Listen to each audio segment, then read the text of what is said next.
Hey guys, it's Tara Wilson here with another tip to help you make your network marketing business a huge success. One of my favorite things every year, or actually multiple times a year, is events. Now, people always ask me, do you go to events? Are you going to the next event?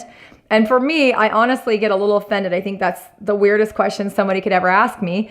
And probably because in 10 years, I have literally never missed an event.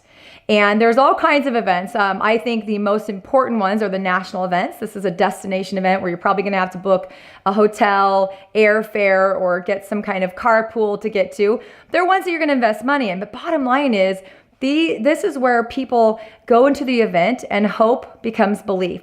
They see stories, they hear stories, they hear from, either the technology or the science of their products. They get to hear from the corporate team. They're hearing from top leaders sharing tips on how they took their business or their mindset to the next level. Now, I want to, draw a parallel because a lot of people think that franchises are an option, a great option for businesses. So I like to use Subway franchise because everyone knows about it, right? We all know when you walk in, they're going to ask you what kind of bread you want. They're going to cut the bread. They're going to peel out the middle. You're going to put the condiments on, the cheese, the meat, and then the lettuce, tomato, onions, pickles, pepperoncinis, salt, pepper, vinegar, right? How many times have I been? I actually haven't been in like 3 years, but I know it because it's a brand. And it costs anywhere between $150,000 to $250,000 in my research to own a Subway franchise, where the average owner draws an income, a profit of anywhere between $40,000 and $80,000 a year per store. Now that's great. You got business ownership, flexibility, but you also have the headache of business ownership, hiring, firing, stocking inventory, liability. What if someone gets food poisoning? What if someone slips in your restaurant, right? But it is still a great way to make income.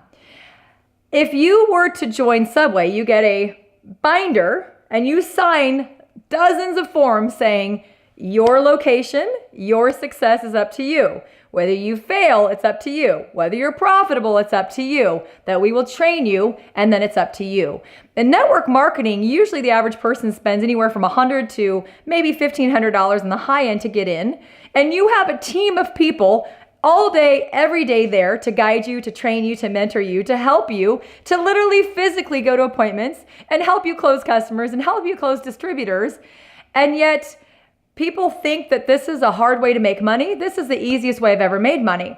But people go to events. Now, if you are a Subway franchise owner and you wanted to be successful and they said, hey, we've got the 10 most successful franchise owners, 3 times a year going to a different location in the country, teaching you how to make your business more profitable, would you go? Of course you would.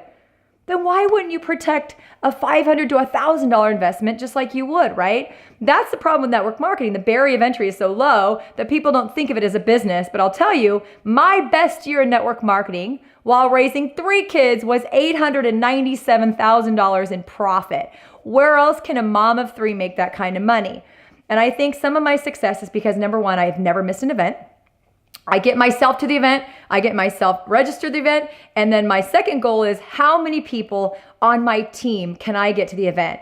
Eric Worre says that average statistics is about every person you get in the seats will earn you about $1,000 a year. So you want to make $100,000 a year? Great, get 100 people to an event.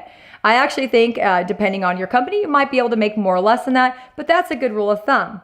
But also you have really simple events. You've got phone calls.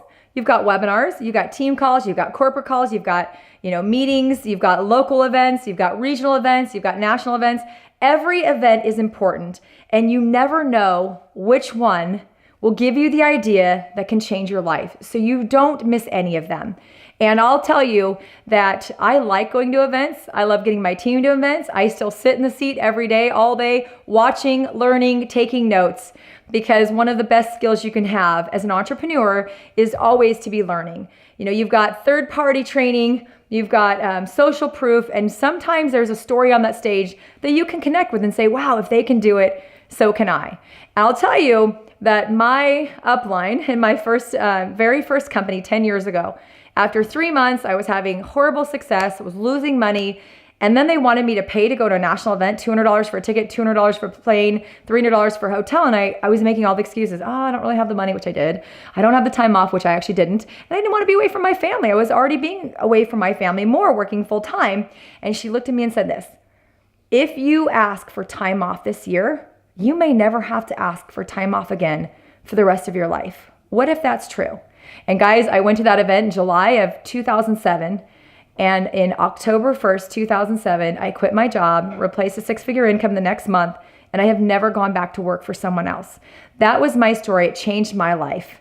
So I take events very seriously, and I am very serious about getting everybody on my team to every event to get as much information, social proof, belief, and skills that you will need to take your business to the next level. So go to your next event, and more importantly, get your team too.